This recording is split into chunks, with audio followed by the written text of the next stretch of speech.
Siguro move tayo sa next question.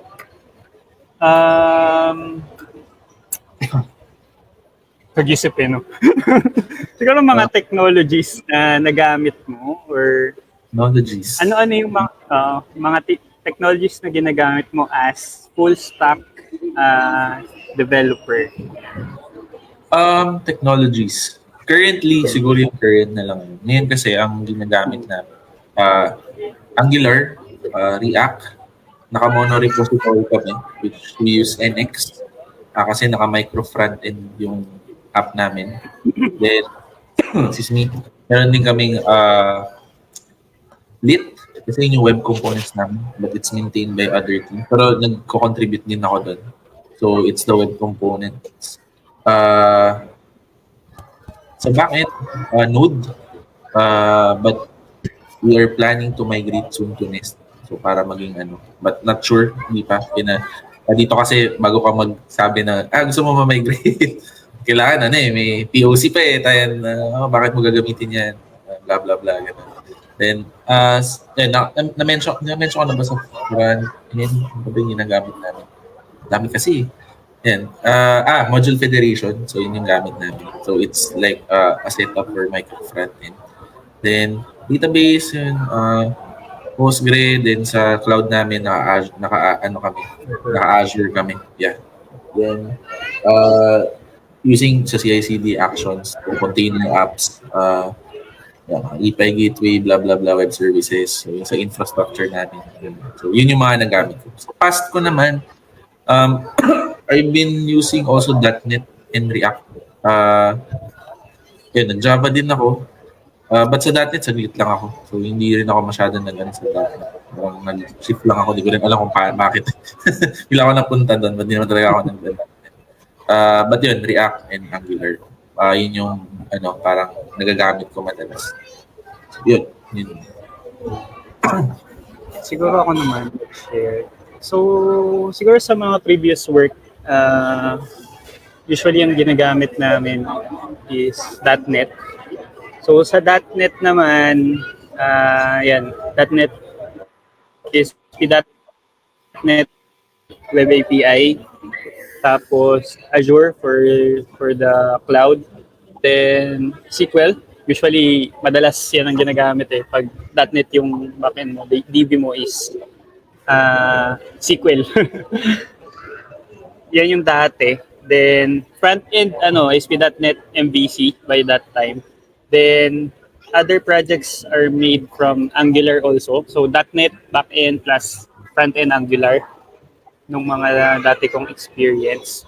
And then, ngayon, currently, ang ginagamit namin is dito sa Singapore is React.js sa front-end, pero hindi ako nagre-React. So, ibang team yun. And then, back-end namin is, .NET. Actually, halo-halo May .NET kami, may Spring Boot. So, halo-halo. Yung mga jobs namin, naka-.NET. Actually, dito, malaki rin yung company namin. Sa ibang team.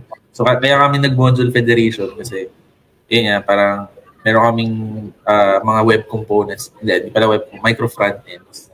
Pinagko-connect namin. So, even though gumagamit sila ng React or Vue, may times na yung Angular component namin ma-mount sa React. So, mga ganun. Maraming. Ayun. Ano pa ba? Tapos pala sa personal na nalibangan ko. Paririnig mo ako? Parang nagbabagal yung net ko ata. Baka. Hello? Hello, Sage. Yep, rinig mo ako. Rinig kita. Yan. Okay. Rinig kita. Siguro sa akin naman. Sa mobile pala. Yan, nag-Ionic din. Tsaka React Native. Ayun, Ionic. Ionic tsaka React Native. Sa startup namin. So, yun yung ginagamit namin. Kasi more on mobile development kami. Yes. Full stack front-end mobile developer, no? All around na talaga Okay. Pero kasi, same Pero guys, idol ko talaga to sa Seiji. Sa mga hindi nakakaalam, no? So, idol ko yan. Idol ko si Nag-ano pa no? Naglalag yung net ko, buisit mo. And siguro sa sa .NET, pwede na rin kayo maging full stack developer sa .NET, no? So, meron si .NET na technology. Meron siyang tinatawag na Blazor. So, dati siyang WebAssembly saka ano pa yung isa? WebAssembly saka server app. So, ngayon, pinag-isa na ni .NET yun. So,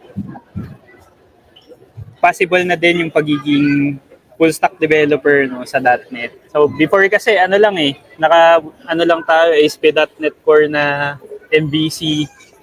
So ngayon may dedicated na UI na. So kung gusto mong mag native, pwede kang mag .NET MAUI. Maui, bago yan. Kung gusto mo namang may kasama kung gusto mo namang may kasamang Blazor, pwede kang mag Blazor hybrid. So, yan. Sa mga .NET fans out there, yan. Pwede nyo i-try Blazor. So, para siyang counterpart ni React. So, pero ang code base niya is C#. Tapos, para siyang traditional ASP eh. And then, actually, na-derive siya from Razor. So, kaya ang tawag ng Razor, no? Ay, Blazor. Kasi na-derive siya talaga kay Blazor. So, dati, yun lang ang ginagamit talaga for front-end yung Razor pages. Pero ngayon, yan, meron na tayong tinatawag na Blazor. Napaka-interactive nun. So, pwede nyo explore yon sa .NET 8, guys. Stream rendering. So, if yung interface nyo walang kumbaga, hindi naman kailangan mag-connect sa server. So, pwede mong i-off yon na magbe-behave siya as parang SPA talaga. So, sobrang bilis. So, maraming ganong configuration sa Blazor. You can try that sa mga gustong maging full stack .NET developer dyan. So, possible na rin. Kasi ang common talaga, JavaScript or TypeScript. Yan. Pero maraming option out there. I don't know sa ibang technologies. PHP, wala akong idea. Pero, please let me know kung may full stack na mga stock sa sa page. Yeah. Usually Min yung nakikita ko. Actually, ano pa yung sa Vue.js? Paano ba yun? Vue? Same lang din siya ng mga React. So single page din siya. But it's may mga like for example sa Svelte, di ba? Signals na rin. So ayun pa, may Svelte pa. may Svelte pa. Marami na ngayon. Mayroon pang quick, di ba? Sobrang dami na lumilabas niya.